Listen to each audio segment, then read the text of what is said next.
So I'm here to talk about CrossFit, which how many of you are familiar with the term, heard of it, used it, members of gyms?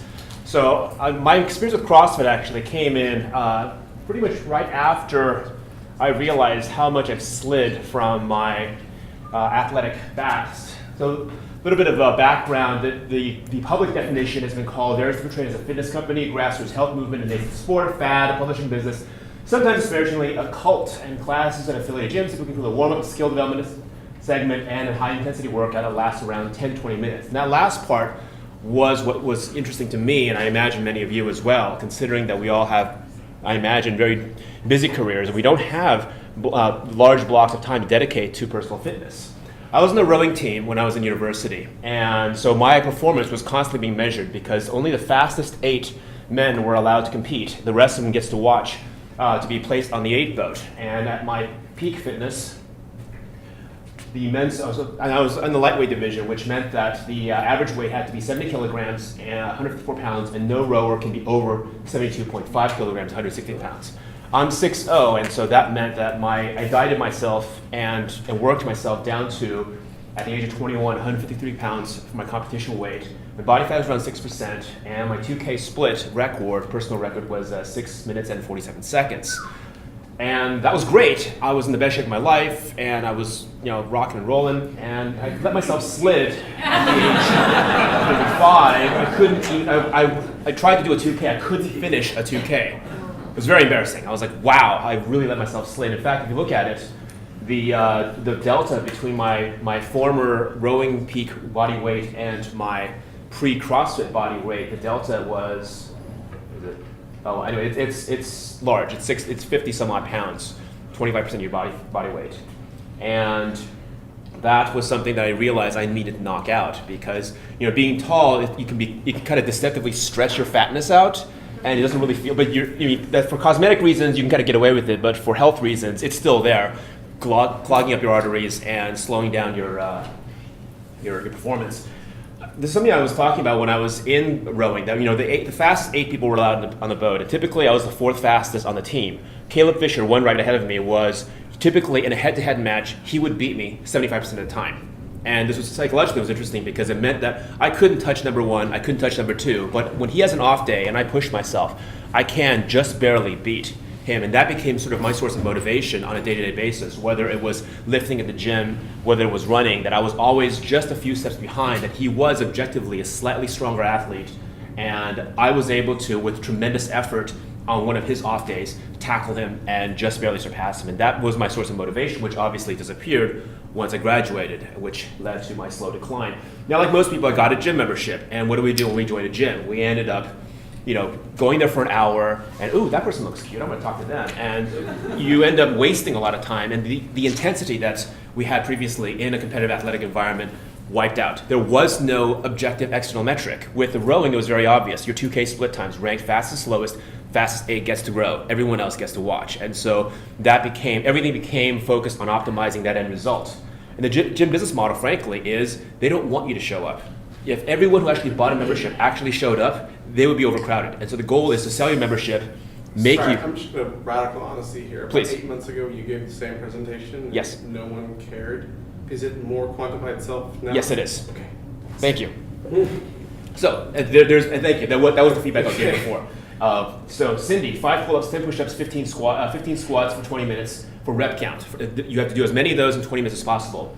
And if it sounds intimidating, there are ways to offset the intensity of it by doing things like having a rubber band that reduces the pull-up weight by between 10 to 50 pounds.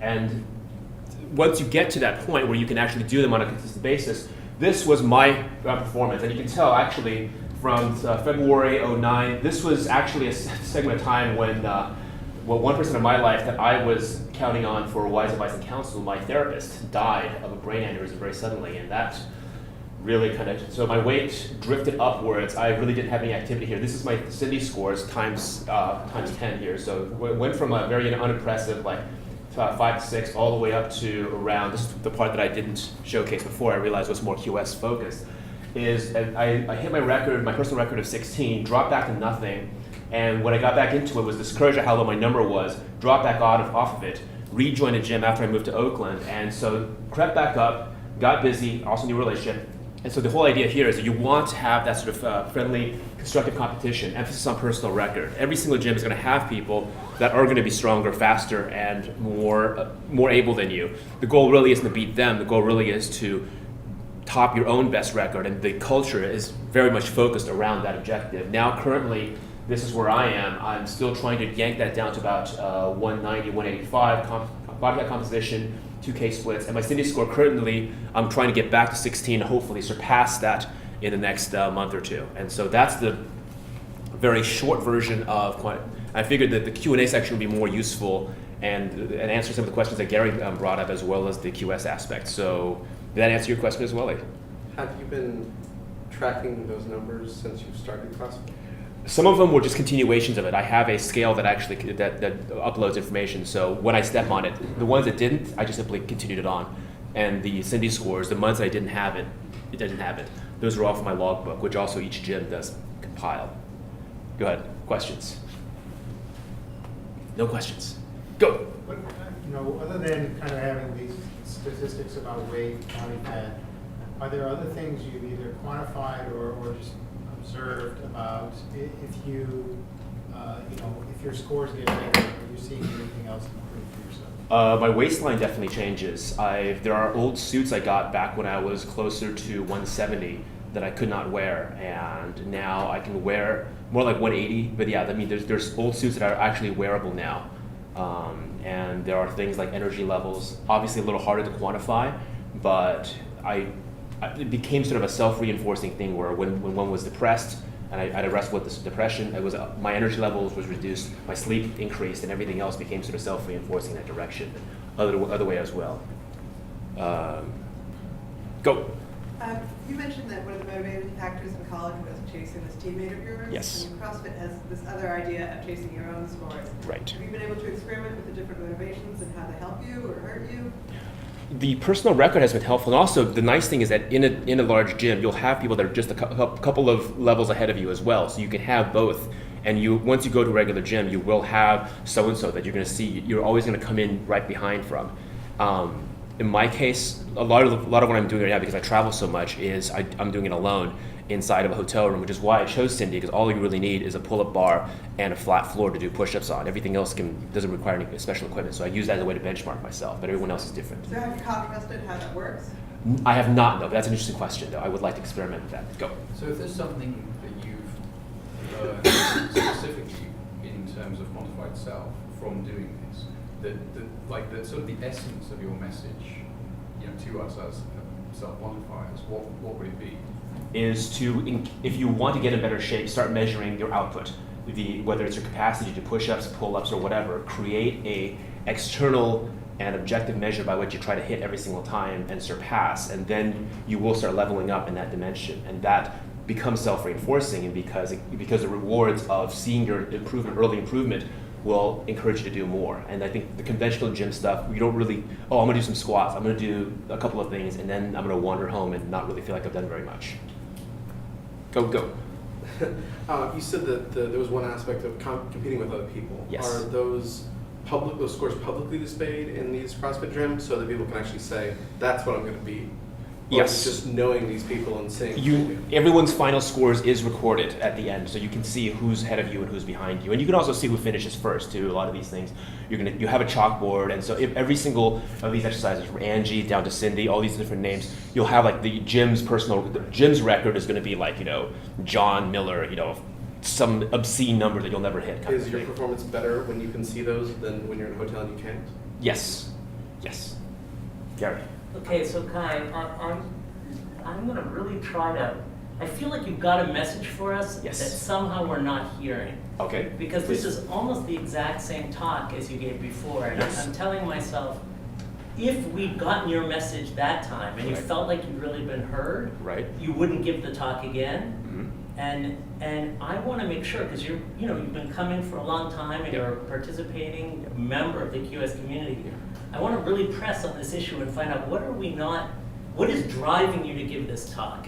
Why are you passionate about making sure that we hear something that you have to say, and what is it that you feel that we're missing? Because I think even the questions are the same this time Sure. as last time. And I'm afraid that if we don't really get to the kernel and we don't all learn something together, we're going to see the same Well, talk I again hope not. in another couple of months. So let's really work on it. Sure What are thing. you trying to tell us? I that think we're part of not it is getting? it's just the, I mean, this I think is the core of, I mean, it affects our longevity, our general physical fitness. We're the most obese nation. I know we've been surpassed by Mexico, yay, but we're the most obese nation, which is kind of embarrassing considering the fact that we are the wealthiest and supposedly the most educated and privileged. And I feel like this is something, especially in this room, where like the stupidest person here probably has an IQ of 120. You know, why is it that we're still like killing ourselves by what we eat, by what we do or don't do? And I feel like that it is an efficient hack, because I think a lot of times the biggest excuse we give is, oh, I'm too busy. And this, I think, is a way to say, look, this strips away that very obvious and go-to excuse that I'm too busy, I don't have time for a program. This is something that is... So basically, are you saying that like what you would really, how we could communicate to you that we've heard you? Yes. Is that we could do CrossFit? Yes. And then It's until you available see to us in anybody. CrossFit, you're going to be like... Yes, I will ease your mind with this. Okay. 14 reps. 4 times. In case I'm going to go to CrossFit. So how efficient is this hack? What's the frequency and duration of workouts? For me, I go about 3 times a week, but people can go as little as 1. And one of my friends who runs a gym in Arizona, he has an interesting program where he is so focused on results. If you want a discount in his gym, you have to show up every day. Usually it's the other way around. Like the more you show up, the more you have to pay. In his case, he knows that the results matter. So if you want the discount, students, people with a lot of spare time, well, you show up every day and I'll give you the lowest price. Go ahead. Yeah, so Kai, like what I heard when you answered Gary was that you care a lot about the obesity epidemic. Yes. You want to evangelize this group. Yes. But in general, you're trying to use this group kind of to help evangelize to the world about what you think of as a solution to that problem. What about other solutions? I mean, surely there are other solutions. I think nutrition is the other part. I'm not an expert on nutrition. I mean, I feel like I eat, raw, whole foods as much as possible, low on processed sugars. But beyond that, I'm not an expert on that, so I don't feel as much of an authority on that, whereas having experience. Go ahead. Right, but I guess what I mean is not, I'm not asking you to suggest other solutions. I'm asking why this one when there are others? Given that everyone, I mean, I have my own ideas about how to lose weight, right? And I've even given a QS talk on that. It's not that I'm wedded to it. I'm wondering about, given you have this sort of further to evangelize this, how, why wouldn't this voice of yours just be lost in other voices? And also, why, is this the one solution? No, I don't think it's like anything else. It's one of several solutions, and I don't. Anytime somebody says that they have the corner on anything, I feel like they're full of crap. But I feel like it's efficient, and because of the very numerical aspect of it, it is particularly congruent with a lot of what QS tries to do. That's why and I'm personally an enthusiast of it as well.